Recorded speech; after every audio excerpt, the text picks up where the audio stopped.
Yeah, they tune in, it's the Dude Bash, rolling deep. Mic check like that, fine, let's hit a beat. Voices flowing like the river, knowledge on the spree. Every episode of Journey, come ride with me. Just hit play, it's a vibe, can't you see? The Dude Bash, we breaking it down. From the underground to the top of the town. Life's effects, intertwined, wearing the crown. Podcast kings and queens, we wearing the gown. New Bash is back, everybody. This week we got some emails from everybody, so we're gonna shoot those emails out and try to answer some of you guys' questions. Before we get started, I think majority of us have went and seen the new Beetlejuice movie this weekend. And shoot, I just want to talk about it for a second. So spoiler alert, if you haven't seen the new Beetlejuice movie, spoiler alert, you might want to plug your ears up real quick. But to get things kicked off, I thought that movie was great. I thought it was every bit as good as the first one. And Daniel, just like you said last night, justice for Bob, baby. What do you think? Justice for Bob, baby. They should have never killed Bob. I was mad. I said, that's some BS, man. Yeah, it definitely was. I liked it. I thought it was a good movie. I thought it was, of course, well cast, but it was well acted. I think it was had a really good pace to it. I think the storyline was solid. I mean, I'd go see it again. We didn't leave the house too much today, but I could probably saw it again today. I mean, I liked it. I'm going to say for all the movies that I've seen this year, it's probably my number 2 movie for the year. It's pretty good. What'd you give it, Matt? When I talked to Daniel about it Friday, he said he gave it a 4 out of 5, 4.5 out of 5, and I was like, man, that's pretty strong coming from him. So when when we went to see it, I had to agree because that movie felt like a Burton movie, and it had the backdrop of Halloween in it, which set the tone.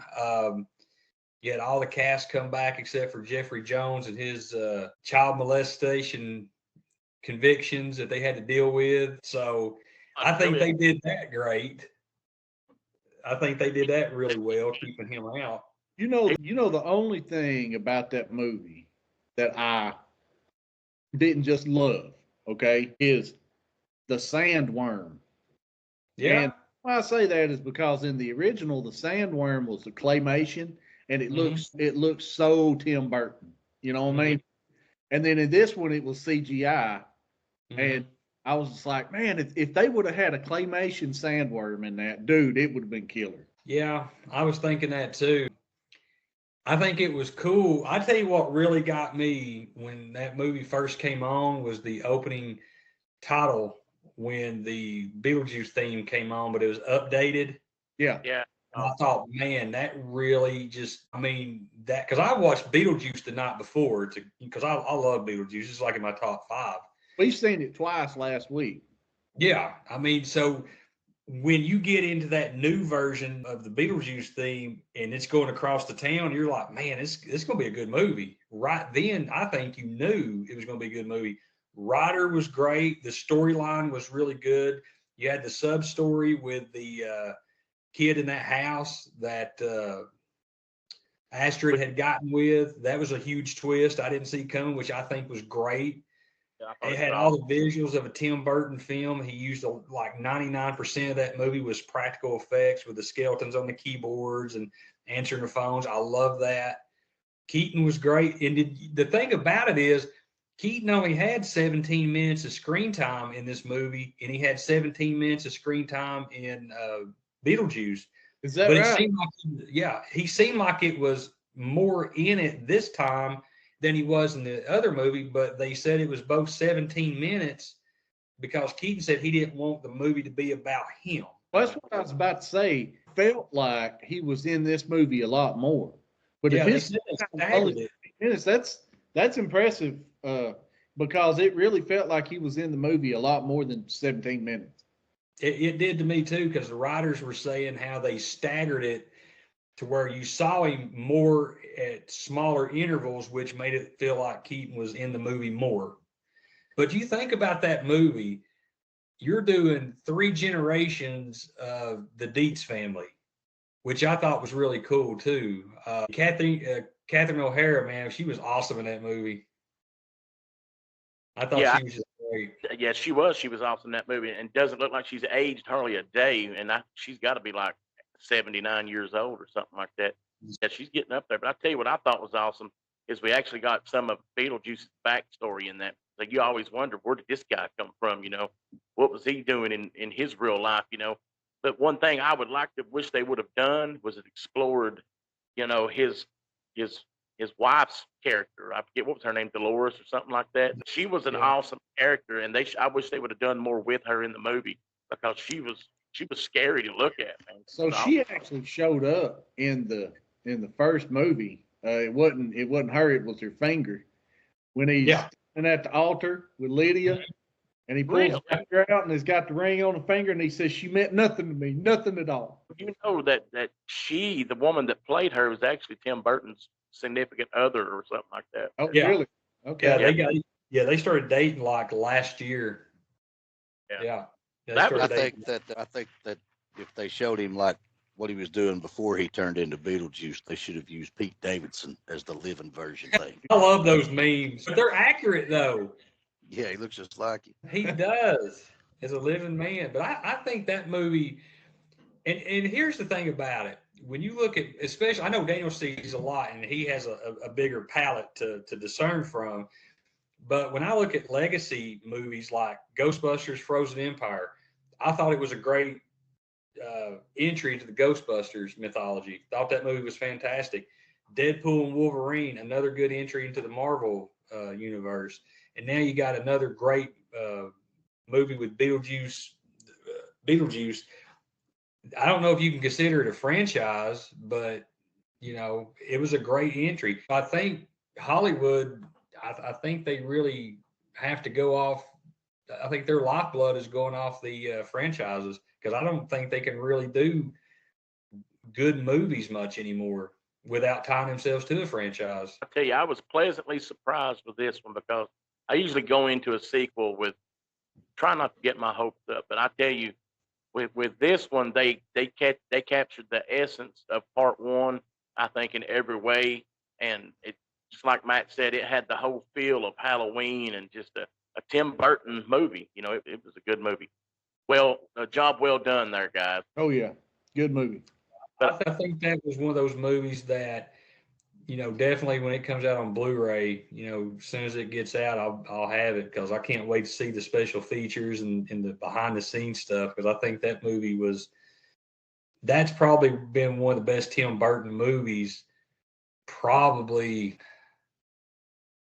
I think it's probably one of the best Tim Burton movies in the last 20 years, maybe. Yeah, it's very good, and me and Matt talked about this once the movie ended. I was like, yeah, we're going to get a part three. We've got to. And Matt said, nah, Burton said he's not going to do it. And I looked it up, and he has no plans to make a part three, which is sad because, man, I think they got some more story to tell there. But, I don't think we'll get it. But you never know. We might. Well, I mean, it took 30 years to get the second one. I don't see a part three happening. Yeah, I think less is more because I think Beetlejuice, when it came out, I was like, God, I was 10 years old, and I remember renting it in 1989 down here at the movie store down here in town. And I liked it then because it was just different from what I had seen. And I remember Daniel had that, he had it taped on a videotape off of HBO, and Halloween 2 was right after that. So we would watch Beetlejuice and then we'd watch Halloween 2. That was the same one with the Breakfast Club on it. Yes. So they were like three classic movies. It's like a 6-hour movies. tape or something. So it had the Breakfast Club on first, and then Beetlejuice, and then Halloween 2 was the last one. And it was the one that had that piece that was broke out of it. You could put your finger down in it, pull the tape down, and then like that, and then you let it go, and then it'd be like, yeah. Well, I tell you, I'd rather them end it now, like Matt said, end it now, because right now you've got two good movies. End it now and don't screw it up like they did with the Halloween franchise with Halloween Ends and all that good stuff. Which brings me to my next point. We'll get to these questions, I promise. But sitting around today, I was thinking, sometimes I like to think, sometimes I don't. But anyhow, today I was thinking, I was like, man, this is my time of year. It's getting to be Halloween, so I start thinking about stuff. So when we done our first, podcast we ever done was the Halloween movies, and we've all decided here in the next little bit, probably around Halloween, we're going to redo that show because our first show, while it was good, I listened to it today. We've got a little bit better at it. But one of the things we talked about is what would we do to try to save that franchise? And I had a good idea hit me, and I'm just going to tell everybody about it today, and we'll see what you guys think. So I was listening to the show today, and I remember I asked both everybody, if you were given the money, how would you try to save that franchise? Because I think all of us pretty much agree they screwed the pooch on the last couple movies they made. So I've got an idea on how to save the franchise. And this is how I would do it, and you guys tell me what you think. So I remember hearing Matt. Matt says that I don't think there's any way to save it because you can't do a reboot. You can't do anything like that. So I think the only way to fix it is you say you pick up the so Michael's dead, and this whole town of Haddonfield is known for what happened with Michael Myers and all this good stuff. So and you got and the town becomes like a mecca. Like people go visit Salem now because of the witch trials, stuff like that. So especially around Halloween, you'll have people trekking to Haddonfield, getting their picture took in front of the Myers house. All that general stuff people would do. That's into stuff like that. So what I think you could do is all of a sudden around Halloween stuff starts to happen again. Then everybody think, well, oh God, Michael's back. What's happening? But I think at the end of the day, you could probably make the movie kind of like a Scream movie because is it Michael or is it something else? And at the end of the day, it ends up not being Michael doing these murders. You actually have a copycat killer, which I think is the only way you could continue the storyline is somebody copying Michael Myers. So at the end of the day, there's a new killer that we find out, probably some guy that's obsessed with Michael Myers. You find his bedroom, he's got a shrine built of him with all the newspaper articles and stuff. And basically, this guy takes over the mantle of Michael Myers, still wears the mask, still does everything that we as fans love. We still get to see the mask. We still get to see, murders and stuff like that as far as how Michael would do them. But you kind of got to let Michael Myers go and somebody else picks up his torch and continues it. And I think that's the only way you can save it. What do you guys think? I like it. I think that you kind of retconned a little bit of what they said in the first part of Halloween Ends because they said that, I believe that they said that they had actually burnt the Myers house down. So a little bit of retcon there, but I like the idea. I think that's the only way you could continue the movie. I think that's the only way if you were going to continue making the movie. In today's time. Yeah. My idea, or one of the many ideas that I had, was to act like parts 5 through the rest of them didn't exist, pick up from part 4, and you've got Danielle Harris that reprises her role as Jamie. And now you've killed off Jamie Lee Curtis's character. Okay. Yeah. And so it's just Jamie Lloyd. And you mentioned, my mom died. She ended up being crazy. It drove her crazy. She's nuts, whatever, Or no, actually she died in a car crash in that one. So she's already dead if we're picking up from part 4. So don't even have to worry about her. You pick up from Jamie. They've shot Myers in a well and nobody heard from him again. So you pick up like 40 years later, however long it's been, okay, and she's trying to do life. And then what you're talking about, the murders start to happen, and she don't know if it's Myers or not because they never found the body. Yeah. You know what I mean? Travis made the joke he would be in a wheelchair, and in reality, that's true. So there's really no way if you pick it up and even like I like what you said, Daniel. That's good. That's the kind of way to tie it in. Still the same type of storyline, but of course, that's a good way to tie it in. And Danielle Harris would by far reprise her role in it because I think she still lives off that role, going to Comic Cons and all that stuff today. But that's a good idea. And you couldn't use Michael because he's just too old now. unless you went with the zombie method, and nobody wants to see that. So Right. I think still using the storyline you just said, but using the copycat method, yeah, definitely the best way to go. Well, what if, I mean, he's still a man, he still has needs. What if Michael Myers, in a moment of clarity, wanted to have the sexy time, and he's got a kid now, and he wants to carry on like old Pop right there, you know? That's Well, what, I mean, that's what I'm saying. so you I could mean, take it. You could take it. They would show that movie on. You could take it. it'd be on part Disney, 6, dude. because the end of part 6, that baby was Myers' baby. But they ended up inbreeding Myers and Jamie Lloyd in part 6 and created like an evil child or whatever. And that was in 95. So that kid now is already an adult. So he snaps, starts killing people. You know, they could do something like that. Absolutely. Matt, you've been awful quiet, buddy. What do you think? Oh, I think you know what I think. I think that franchise needs to die, and people need to let it go because Need to let it die.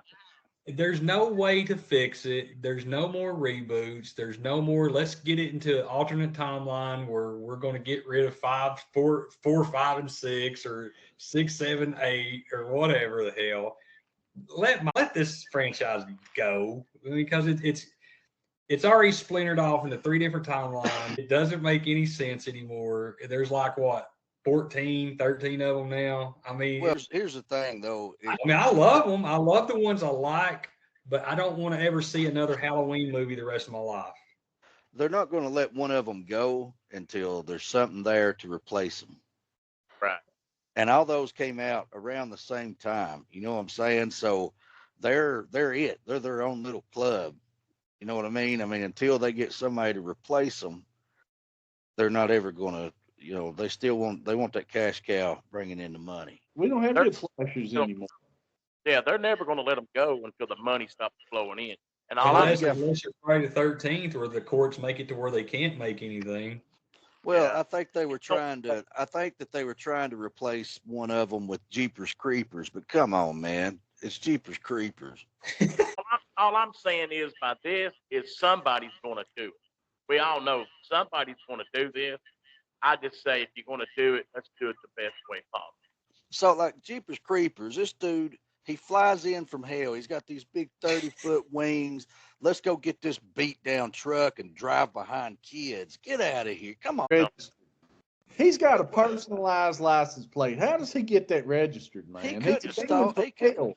He couldn't have stole a caddy or like an Escalade or something. No, he had to get this old farm truck that looks like it just came through hell. You know, it don't make no sense. Personalized license plate. Be eating you or eating. What is it? What is it? Be eating you? I thought it said stabbing wagon on it or something. Or... No.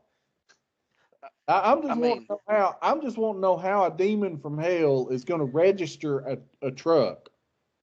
Well, make it I had a hard sense. time registering my Nissan Sentra not too long ago. So, Yeah, and Matt's not a demon from hell, far from it, and he can't even barely get a Nissan registered. You know, how's the demon from hell going to get old farm truck registered? I just have some issues registering what the hell the producers were thinking when they said Jeepers Creepers. Yeah, he'll replace Freddy. Get out of here. Every 20 years he gets to eat. Yeah, okay. Yeah. Sounds like when I was growing up. We only had food in the house like once a month. Yeah, and he starts at the ass, works his way to the head or something. You know. I thought Part 1 was actually very good, but boy, you talk about getting stupider as they continue. So, I haven't even seen Jeepers Creepers 3. I have to either. Honestly, if they would have tied in Jeepers Creepers 1 and Jeepers Creepers 2 in any way whatsoever, that would have been okay, because Jeepers Creepers 2 was an all right movie as far as like what Jeepers Creepers is going to be able to do, But it would have been fantastic if they just kept it Jeepers Creepers 0. And I just think when you get into franchises like with Halloween, I will always love Halloween, and I always love Halloween 2 because I love Halloween 2018, and I like Halloween 4. The more I watch 2018, the more I hate it. Absolutely hate it. It's just one of those franchises that it's like Jason. You've went so far. I don't think you can do anything else with it. But people will always go see it because it's always going to make money. Yeah. But the fans, me, I don't want to see another one because what No, else are you going to do? You don't want to see it. Go ahead, Court. I said, you just don't want to see it run. I don't mind. I could always go watch more Jason movies, more Halloween movies, but I want them to at least make sense. You know, I don't ask for much. Well, and Jeepers Creepers ain't the only one they've tried this shit with. You know, they had Pumpkinhead. They had the Leprechaun. I'm the Leprechaun. Kick that 3-foot dude in the face. Send him back over the rainbow, son. They had Chucky. They had Chucky. And if that wasn't scary enough, they got him a bride. So now it's divorced Chucky. Now he's really pissed. He's only got half a knife. It don't make sense. You ain't going to replace these people that hang out in the woods or walk through at Halloween and just kill everybody in the damn way. This guy's in a beat down truck. Yeah, see what I'm saying? They ain't even got the right music. Nothing says I want to kill everybody like Jeepers Creepers. But you know what I think? And I said this before when we were talking about, how important Wes Craven was. But look at what Wes Craven did. He took Nightmare on Elm Street and he took it to New Nightmare and did like a meta thing with Freddy, which I thought was great. And then a couple years after that, he come up with Scream, which to me shifted the genre over a little bit. I'm like, man, that was great. And that's more believable. And that's more believable. The Scream guy's great. Which I'll say, can't keep doing Scream forever because then it starts repeating itself like everything else does.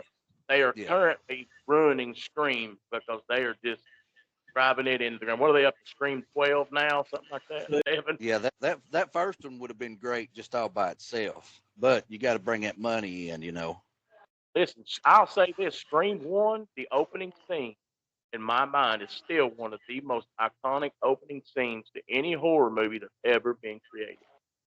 Put that in your notebook, stamp it, baby. That better than Nightmare on Elm Street? I said one up. I didn't say, but, hey, but how long has it been since you've watched the first scene of Scream with Drew Barrymore in there popping that? I watched Scream about 3 months ago because I hadn't seen it in a while, so I popped it in a Blu-ray player, and it'd been a long time prior to that since I'd seen Scream, and it shocked me because I'd say it'd probably been a good maybe 15 years since I saw it until I bought it on Blu-ray. And then I watched it and I was like, God, this movie is really good. I mean, because it was good when I first saw it, but it's better now because you look at it in the context, you're like, man, this was smart. It was ahead of its time. Scream is one of the ones that we watch around October about once a year, once every couple of years. Something like that. And Drew Barrymore's death, look, that was a brutal death. That was Voorhees and Myers worthy death scene that they hung her up like a crucifix, man. And she just go back and watch that opening scene again. It's epic, bro. So you think that is scary? I think what makes Scream scarier than say like, Michael or Jason is Scream's more realistic. It can happen anywhere. It can happen anywhere. I mean, you've got a couple of guys that they've seen all these horror movies and they just snap, and they've got a little bit of a motive with the boyfriend thing or whatever, but they've seen too many movies, too many scary movies. They know everything that there is to know about all this stuff, and they snap. That's okay. I can see that. I don't see them making 7 sequels out of it. But the thing about it is you've got Ghostface. I don't necessarily think that they had a very good score to the movie, which is, to me, what made the Halloween franchise what it is today. The score, they just had that creepy, eerie music all the way through it, But then, whenever they're trying to kill the people, the off-screen kills are really good. But whenever they're trying to kill one of the main characters, they're going to kick Ghostface in the nuts, and then they're going to run off, okay? And it's like you're not going to kick Jason in the nuts and get him off of you. You're not going to kick Freddy or Michael in the nuts and get them off of him. So Here's the thing. it's Here's really the thing about Scream. Every time they go to kill somebody, like you say, it turns into one of those infomercials, like where people's trying to pour cereal out of the bowl. yeah. Like they fall down, break their leg. Like, how do these people make it to adulthood? That's kind of how the killers from Scream is. But to me, that kind of makes it more realistic. I mean, crazy or not, if I kick you in the nuts full force, you're going to lay there and cry for a little while. Yeah, no doubt. But Scream definitely was a good one, man. What are we talking about? You guys want to answer one of these questions? Yeah, bring the questions on. Let's do it. You know how we got up on horror movies? That's just how it happens around here. That's just how we roll. But let's see. Let me pull them up here. I'm not going to name any names. Again, I didn't ask no permission. I always do We that. got to protect the innocent. Yeah, you might be in the witness protection program emailing us. You never know. But here we go. First one, and I'll shoot this out to anybody, any of you guys that want to answer it. And I've got a feeling it's going to be about me. It says, can you guys share one memorable moment or a guest from the podcast? So what's one of the, since we've done about 10 or 15 shows now, give us a memorable moment you guys remember. Probably making fun of me doing nunchucks in class or something like that. What do you think? Definitely Go ahead. making fun of you with some of the stories that we've talked about. You know, you doing the nunchucks in class, you puking on Jeremy Martin's brand new white rug. You know, And Street. I can't remember exactly what episode that come off of, but that's pretty memorable right there. That gets my vote too. Matt, what about you? I think it was probably a few weeks ago when we did that really late podcast and you were like falling asleep and me and Travis were still sitting there talking and you were just sitting there like this, like an old man at a senior citizens activity center. You go back and watch the video. I dropped my head for about 5 minutes. I was asleep at that point, man. And me and Travis ended up talking till like 4 o'clock in the morning. I know we closed out our session, right? And uploaded the video, but you know, you can still leave the chat going. So I go to sleep, right? And just pass out. And I wake up in the chair and have to piss. So I wake up and go piss and I open up my laptop and y'all are still talking. So like me and my chest hair, then I just closed it back up real quick because y'all were still sitting there talking. Me and Travis, man, we we solved the world's problems and personal problems like in 3 hours. Dude, That's right. And Corky was sitting there looking like he was doing a commercial for Activia. You know, I didn't got the energy. I don't know what's going on. Dude, But when has that ever happened? I mean, me and Travis hadn't stayed up that late and talked, God, since we were kids, man. That's what I was saying. I remember one time when we was growing up, I remember it was me and Travis. We talked on the phone some god time in the morning, but we were talking about time travel. Hey, I still remember that conversation. Buddy, we was 15 years old and we was going to figure it out. Yeah, my whole plan was it's like a burrito, man. You got this side of the burrito, you got that, and the present is the meat. And when you wrap them up, they touch. We got to figure out a way to get the present to touch the future, or the past to touch the future, like because it's that easy, you know. It's that easy. It's a burrito. Brother. It's the time travel burrito. Well, I've always liked to eat, you know. Well, you know, burritos are good though. They're filling. Yeah, man. Thank God for Mexico. Yeah. Here's another question. You guys ready? Again, whoever wants to take it, just take it. But here we go. So how do you guys choose topics for your episode? Matt, what do you think? Well, I do. So how do we choose what we're going to talk about week to week? How do we choose that? We usually just go in a group chat and just say, hey, what are we doing this week? And then we'll all throw something out there. And usually whatever somebody throws out is what we go with first because it's usually a really good idea most of the time. Yeah. So that's usually how we do it. Like if somebody says, hey, I want to talk about movies or I want to talk about, you know, this type of this genre of music, we'll do that. But very rarely do we stay on topic. You know, yeah, which I think is good. And then sometimes somebody will have an idea and we'll be like, man, that's the gayest thing I've ever heard. And you know, and then we go on with it anyway, and I've got to fake my death so I don't have to be on the call. Yeah. Travis is taking a knee today. Yeah, he's hurt. He's taking a knee. I will say this. I think we have come upon this formula, though. I think we all just get together and we say, hey, let's talk about this, and if wherever it goes after that. You can take today's show as a what's the word I'm Just looking talking. for? Template or something. But anyhow, Tim, today we're supposed to be on here answering questions you guys have emailed us, and instead we talked about horror movies for 40 minutes when we first started. Basically, we just go with it, man. We just talk. That's it. Next And that's the question. best ones. That's the best ones. And you can't go by a script because it doesn't seem real if you try to stay on the script. You basically Yeah, it's not genuine. yeah, you just have to have a genuine conversation. That's the best episode you'll ever have.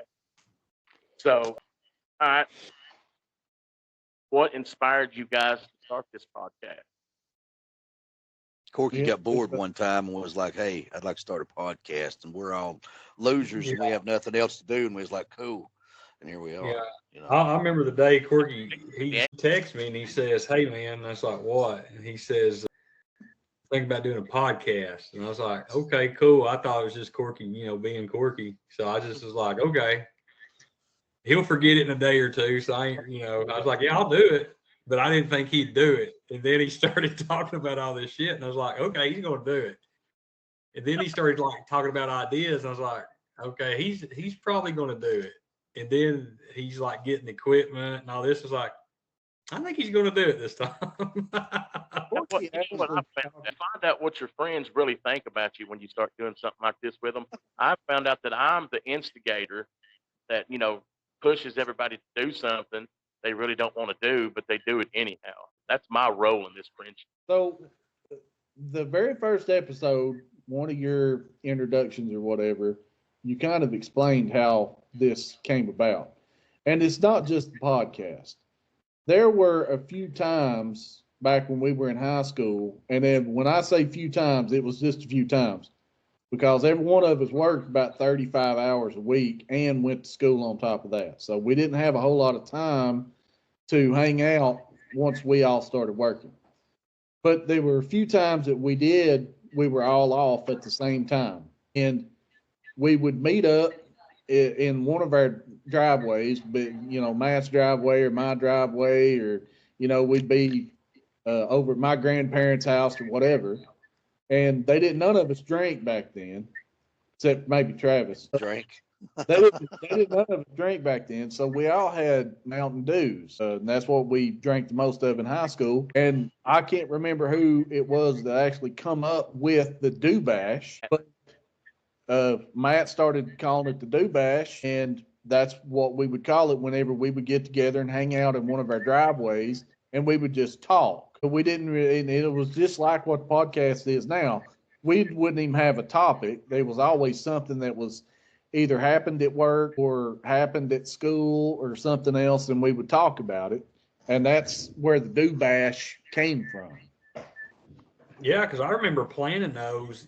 We would all be in school or something, and we'd be like, "Hey, what are you doing this weekend?" And so, we'd be like, "Well, we're off." We'd be like, "Hey, you want to, come at the house? We'll sit around, drink some Mountain Dew out in the yard or something." We're like 15, 16 years old, and everybody's like, "Yeah." So we'd sit on cinder blocks and coolers and stuff, and just sit there and talk till like 3 or 4 o'clock in the morning. Just talking about just everything. I remember one particular conversation, and I'll never forget it.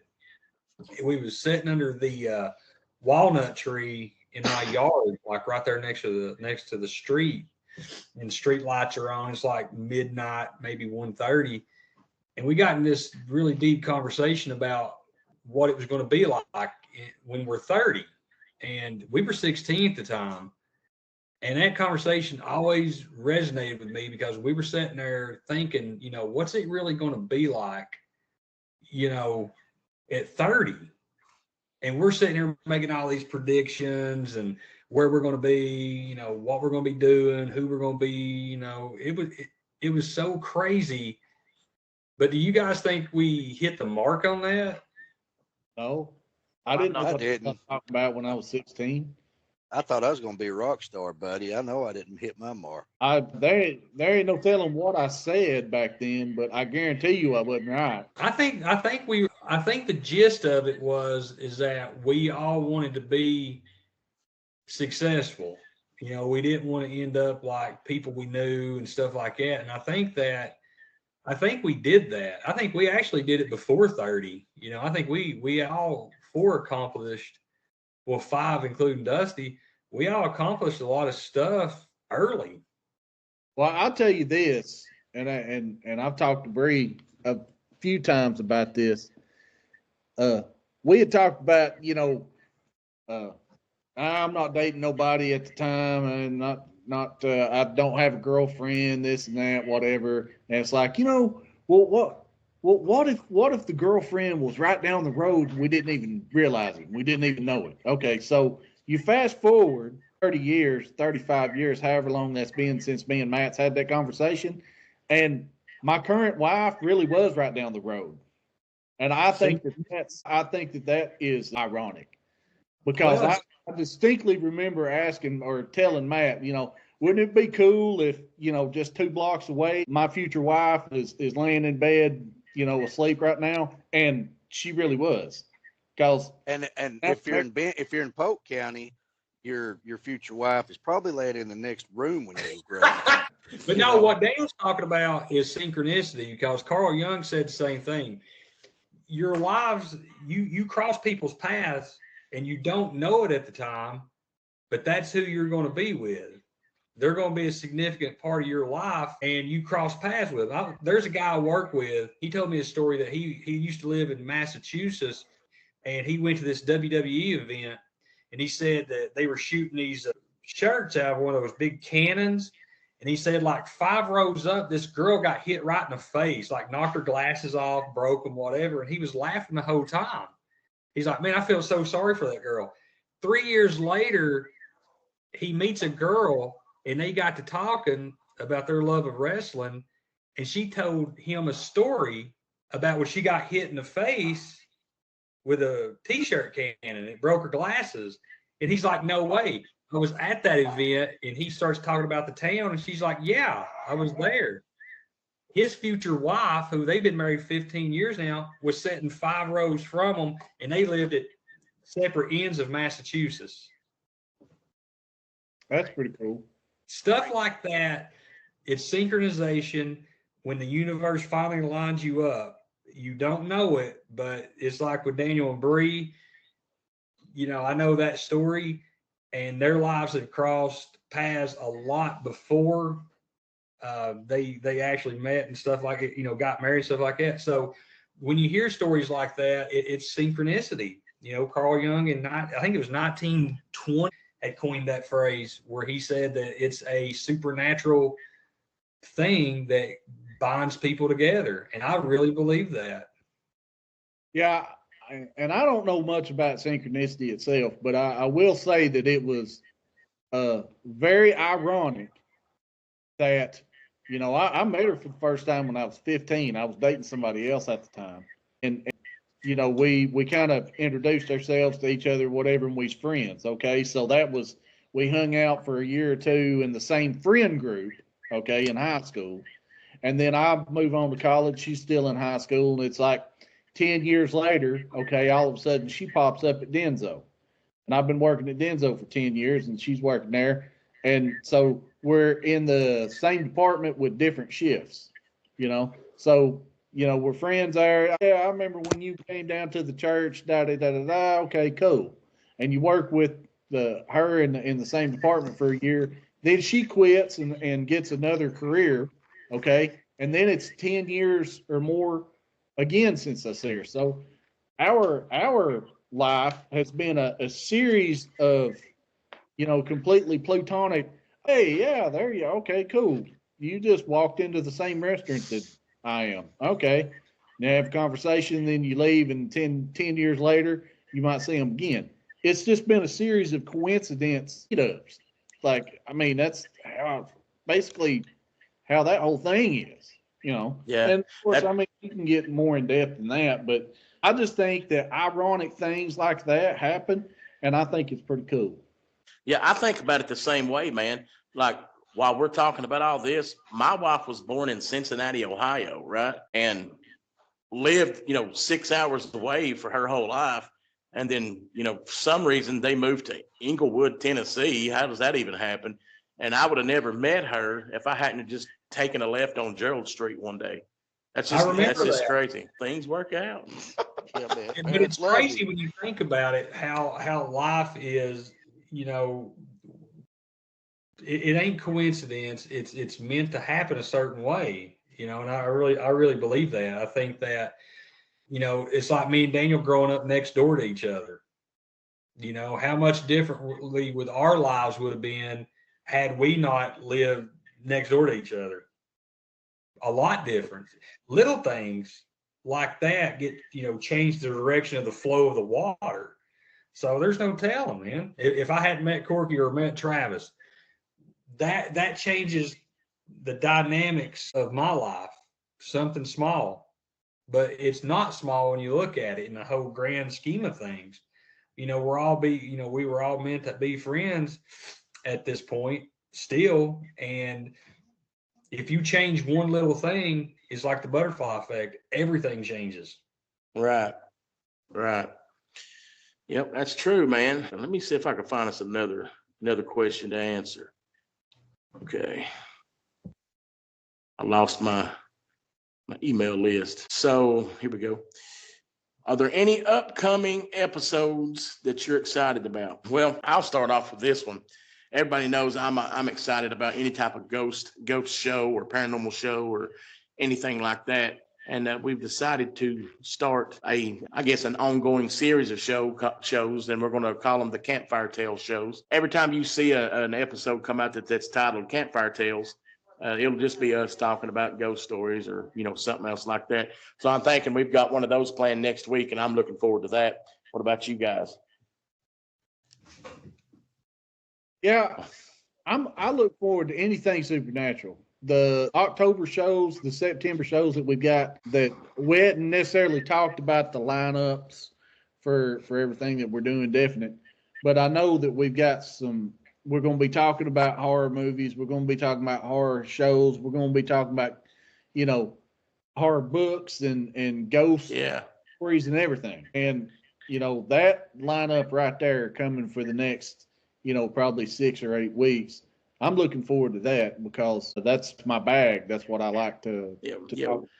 Yeah, we definitely want to keep it spooky in October. So we're probably going to try to have Larry back on here, because last time he was on here, we only really talked about one thing he's been into. And I tell you, that dude's got stories for days.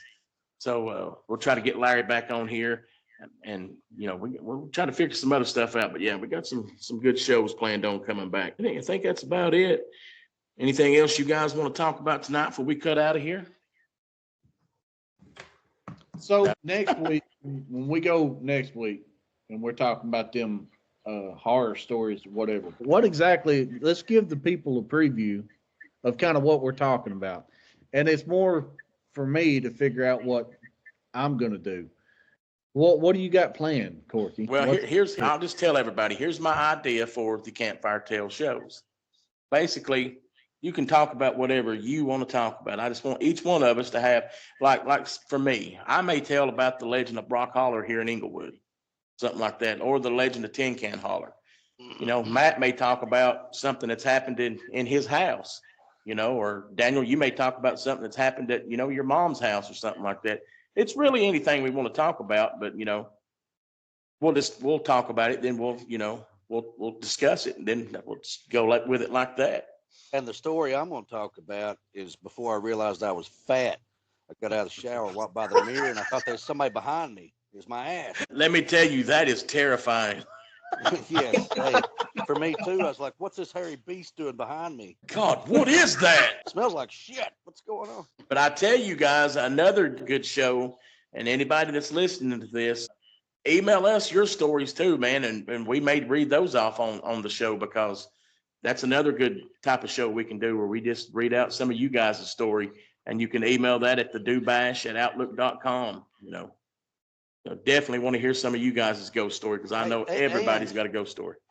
And they can give us some trivia questions that we can't look up, see if they can stump us. Yeah, we can't cheat like Matt did the other night on the hot. Cheat. I knew that one.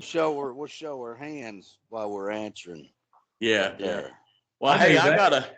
I answered it too fast. How the hell would I know what you were going to tell me? I didn't even know who Quaid was. Yeah, didn't know who Quaid was. Man, get out of here. You didn't know Dennis Quaid. That is, to me, that is like some sub-basement Halloween knowledge right there. What has Dennis Quaid played in other than what would I know? Dennis He's played Just Eat Reagan. He was in Yeah, Wide he's in that Earth. new- He was in Inner Space. He was in Jaws 3. yeah, that classic movie. And what was the one where he was the pitcher? He was Yeah, Rookie. Yeah. yeah. He was also- hated. 40. He was the high school teacher that ended up trying out for the Rays. Major League Baseball team. Yeah. So I know who Dennis Quaid is. Did you guys? I'll say this before we cut out. Did you see where they confirmed the Goonies sequel will be coming out in 2026? Oh man, Yeah, that's so- fake news. Now this That's one not- ain't, man. That's They done not got real. it. They done got the storyline out and all that good stuff. I'll send you a link to it. I've seen the same link, man. That's not Oh, right. Don't shoot my dreams down, Matt. So It's they not done real, man. I'm telling you. Billy's gold, and then what? They It's still somebody gonna buy up all the property? No, No, it's something- Sean Astin supposedly hit a like a little cash yard before they That's- before that they left the movie- cave.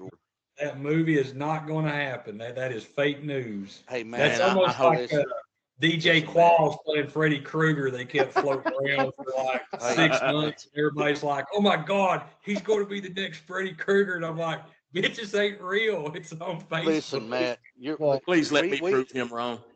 Look, we don't have much to live for, Matt. And if you want us to make it to another episode, you got to keep that under your hat, buddy. Listen, I love Yeah, the Matt. Goonies. Matt, shut up, Matt. I love the Goonies. Somebody I love mute the his mic. We don't need that negativity in our life. Listen, Yeah, we it's don't not need that. negativity. It's realism. It's being realistic. I No, refuse I'm to not gonna accept say- that. Debbie There's- Downer. I'm not going to say they will never ever make a Goonies. I'm not Get- ever going to say Get that. your But I negative will Nancy say- ass out of here. I will say I think it's very, very unlikely. Is it zero? Probably not, but it's highly, highly unlikely. Are they gonna bring Sloth back? I hope the hell not. No, not the original one. He's dead. Yeah, he's dead in real life. Yeah, he's dead. Just, in I mean, if fried chicken. Corey Feldman can come off this successful musical tour, I don't know if they're going to be able to do that one. He'd be a Dude, I've never been more embarrassed for somebody playing the Hey, guitar Matt, than I am for Matt. Corey Feldman. Matt, Yeah. let me say this. Listen, Matt, Yes. man, we got bad feedback tonight. Matt, go Google it right now. It's confirmed. It's happening. So you owe me like a Coke or something like that. No, it ain't going to happen, man. I'm Google telling it, you. man. I'm telling Hey, you. It's not I gonna happen. I don't even want a Coke, Matt. I want something more. I want an apology. I'm not giving you a apology. It's never going to I happen. want a therapy session. 10 years later, when we're all in our almost pushing 60, you're going to be like, "Hey, man, I saw a link the other day that's got the Goonies in it. Hey, I might Spielberg's son's going to do it." listen. I might be the first one to die, but before I die, I'm gonna sneak in your house and shit in your pillowcase just for that. Hey, let me read this. This was updated 32 minutes ago. ESPN.com, the original cast of the 1985 classic The Goonies will reunite for a sequel set for release in 26 or 27, according to our sources. The Goonies reboot has been talked about for a long time, but it's finally been given the green light. Come get some, Matt. Okay, is that from Variety or the Hollywood Reporter? Because From usually those are the two top MSN. ones. MSN.com. Still don't believe it, man. MSN gets shit wrong all the time. No, they did say that Joe Biden won the election, so anybody can be wrong. You gonna trust The whole cast is supposed to be there. It says the original cast will reunite. I've not looked any more into that. Astin and Corey Feldman and who was the Chunk old and Josh Brolin and all of them. Brolin. Josh Brolin has signed on. And you know what? That one chick that was in it with the red hair that Sean Astin kissed in the cave, she don't even look good, man. Have you seen her lately? No, I haven't. Good. Yeah, but damn, we ain't no Adonises either, Daniel. Look at us. I'm still, bro. I'm still. At least she got the money. We can't put no white wigs on and judge that rich bitch. We broke and ugly. Corky, I love the Goonies. I'm Goonies forever, man. Goonies never Yeah, say yeah. die. But I'm going to tell you something. Privilege to talk. That movie is very, very, very unlikely to be made. I give that movie. Somebody mute this filth. I give that movie a 1% chance to get made. I do. That's my odds. It's 1 out of 100. I don't think it's going to happen. I really don't. Yeah, well, I give you 100% chance of dying out of my hand. But here's the question, though. Do we want to see a bunch of 60, 70-year-old men run around a cave? Yes, I do. They can use hover rounds. They can use hover rounds. Look, man, if it'll get back a glimpse of my childhood, I want it. You know what I'm saying? That's why the Blu-rays are there, man. No, man, I need newness. That is like them saying new they're rays out with a new Back to the Future. There's no way. That's different. You can never. Beetlejuice, I can understand because you're dealing with supernatural. I get that. The Goonies, I don't want to see it, man. I really don't. Of course, they're not going to do a Back to the Future. Hell, Michael J. Fox ain't been able to shit in one sitting and be still since '88 or something. He's like Shakes the Clown, son. He did Spin City in the '90s. He was still moving okay. And he was shaky as hell then too. Y'all can cancel me if you want to. That's Travis Hughes. Yeah, cancel the hell out of me. I don't give a damn. The whole show on the count of that. Nah, we're forever, baby. They don't like it, they can kiss it. But I tell you what, though, I do not want to see the Goonies. I don't think it's going to get made. I think it's going to end up languishing in development hell like a lot of these other really cool movies ideas. It's going to be like Superman because Burton was signed on to do Superman with Nick Cage. I don't want to see a Burton Superman. No, that would be gay. You've got to have Burton has his own style, and he don't need to do Superman. Burton did fantastic with Batman, and he can keep Batman. But I ain't on board with the Superman. I'm not even like proud of the Batmans that he did. I hate him. What? 1989, awesome. Love Burton, man. But man, he made it too weird. Like I'm telling you, he had all them great actors, and here comes Christopher Walken with a cat outside. He looked like a cracked out Hell's Angel that was in old folks' home. His son in Batman Returns was Leatherface in the remake, Texas Chainsaw. Yeah, that was Andrew Narsky. That big dipshit that was standing there, the big dumbass. Mm-hmm. That was him. That was Andrew. And I met that dude. That's, I guess, probably the only real celebrity I've ever met. He ended up being a pretty cool guy. Oh yeah. I really think if the Goonies does get made, all jokes aside, I don't think it will, but if it does, it'll make a lot of money. But I just don't. Man, I don't know. I mean, it's not like Ghostbusters. At the theater in a sloth mask, wearing a Superman T-shirt. You will be there. All right, here's the bet. Listen, here's the bet. If this movie gets made, then we go to the movies. Matt has to dress up like Chunk when we go to the movies. He got dressed up like freaking sloth, dude. That's what I'm talking about. Sloth. Oh yeah, sloth. Matt has to. No. Let's make him like the old lady that looks like Axl Rose now. He just looks like Axl Rose, man. She sounds like it too. But he looks like her. Matt, do you accept the terms of this bet? I've always said, man, it's not a zero. It's never zero. I said it's unlikely. Very unlikely. See, now you're backing up on me now. I ain't backing up. I said the chances are never zero. I said it's very, very, very unlikely. It's probably not going to get made. Are you going to go to the theater dressed as sloth? You get me a sloth mask and I'll do it. It'll happen, and you're going to eat a Baby Ruth through the whole movie. And we want to get you one of them masks where the ears move and shit with a pirate hat. Yeah, bring that sloth mask. If they make it, I'll do it. All right, you heard it here, everybody. It's on, stamped and delivered. Look at him. He's mooking it up right now. All three of our listeners are going to want to see you do this. All these bashers out there are going to come after you, man. Listen, Out in the think the movie Philippines. will get made. I don't think the movie will get made. I don't think it'll get made, but is it a definite zero? Probably not. I think there's like a 1% chance. I think it gets made. Well, and if it does get made, you have to stand up during the movie and scream, "Hey, you guys!" No, I can't do that. I'll get thrown out. No, man. I'll get thrown out. I'll get thrown out. And they ask you I'll what get- you want, you got to say, baby, baby. Okay, I can do that with my sloth mask, Yeah. my suspenders, and my Superman shirt. Superman shirt. That's right. Man, we're gonna cut out on that one, man. See y'all next week with the Campfire Tales. First show of the Campfire Tales. See ya. Bye. Yeah, they tuned in, it's the Dude Bash rolling deep. Mic check like that, fine, let's hit a beat. Voices flowing like the river, knowledge on the spree. Every episode of Journey, come ride with me. Just hit play, it's a vibe, can't you see? The Dude Bash, we breaking it down. From the underground to the top of the town. Live